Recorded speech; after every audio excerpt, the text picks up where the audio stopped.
the poor, the weary, the lost.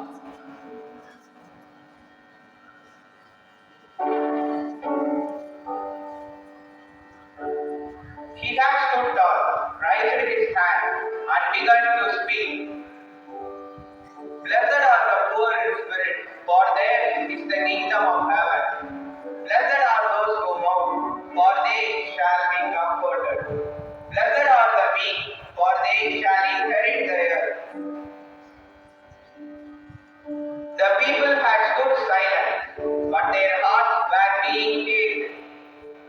For he had not spoken to their ears alone, he had spoken to their soul. Jesus, the voice of heaven and earth.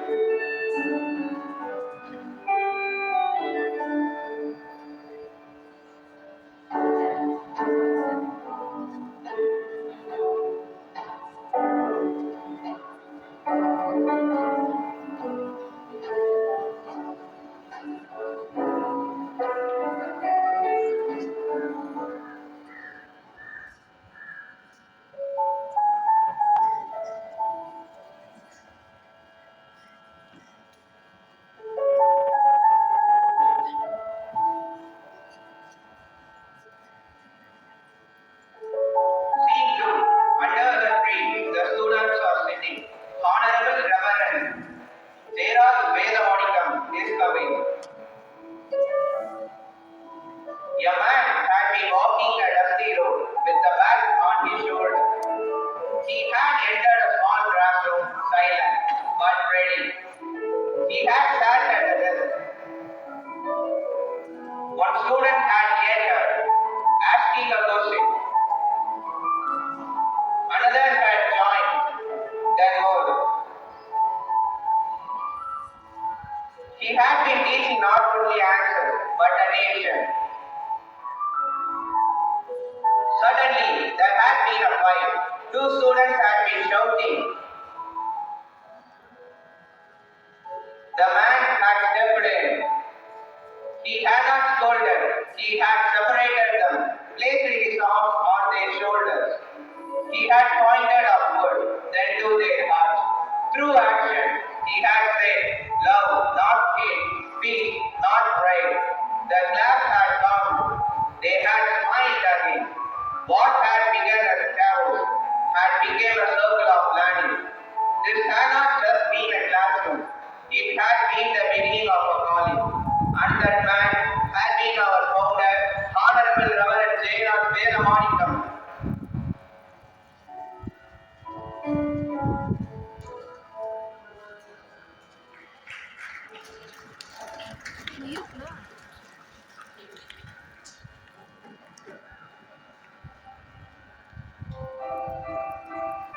Scene 3.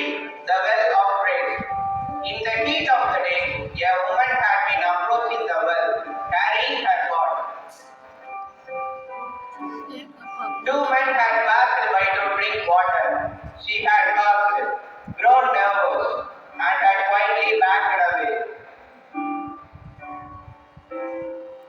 She had hidden herself until they had finished and walked out.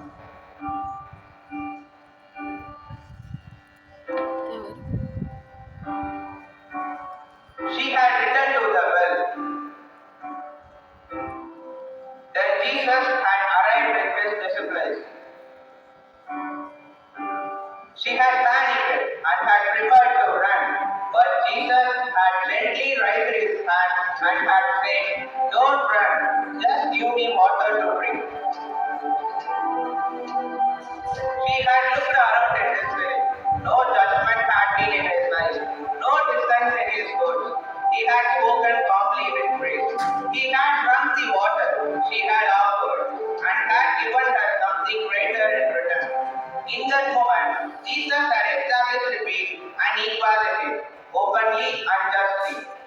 He had made a promise of living water and dignity that no customs or caste could take away. She had left with her heart empty, but her soul full. Because Jesus had not just drunk water, he had given her living water.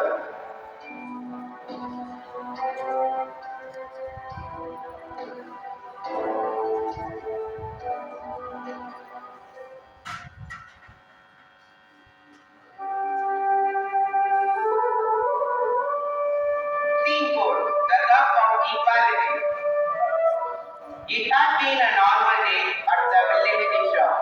The first two boys had arrived. The tea vendor had poured hot tea into two shiny glass tumblers and handed them over. Then another two boys had come. And to them, the vendor had handed tea in coconut shells.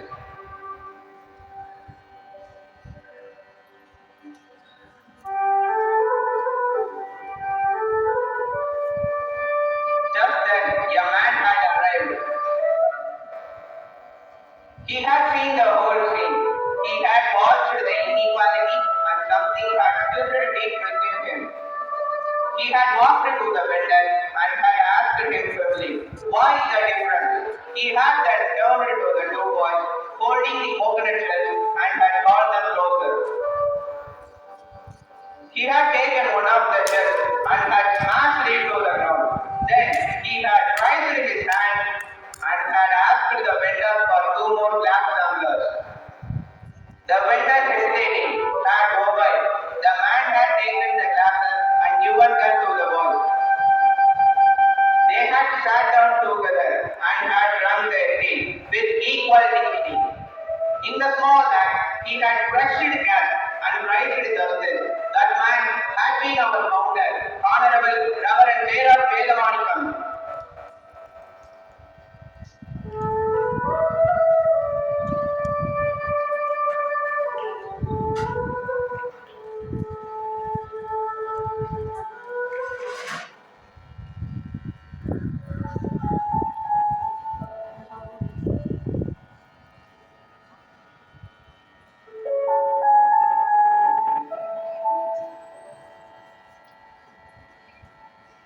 Scene 5. The miracles on the runway.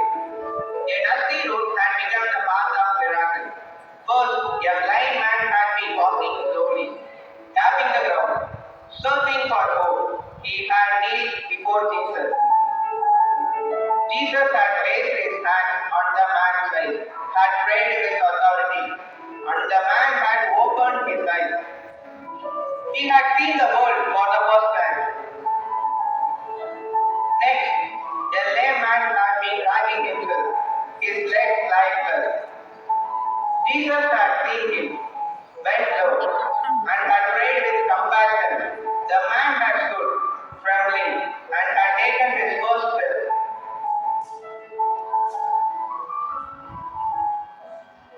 Both men had started following Jesus. Then a crowd had come, bearing the body of the lifeless man. Morning filled the air.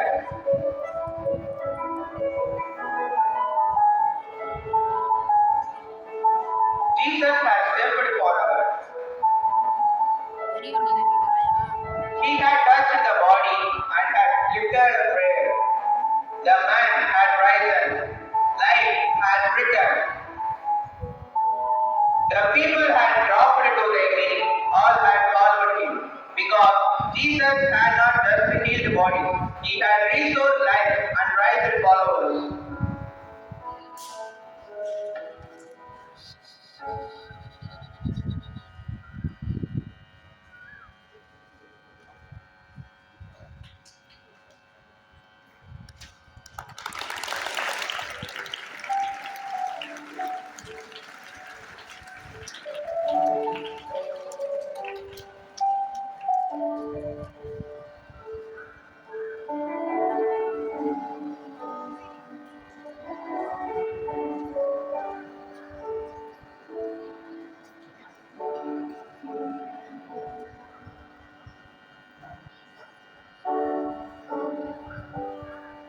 Scene 6. The School of Miracles. A man had been walking through village lanes.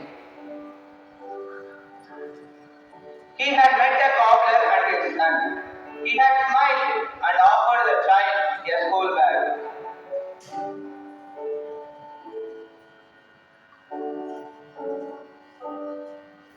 He had seen another miner and his son. Again, a bag had been offered and a future opened. Next, he had passed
who had once believed in them. He had smiled and raised his hands to the heavens.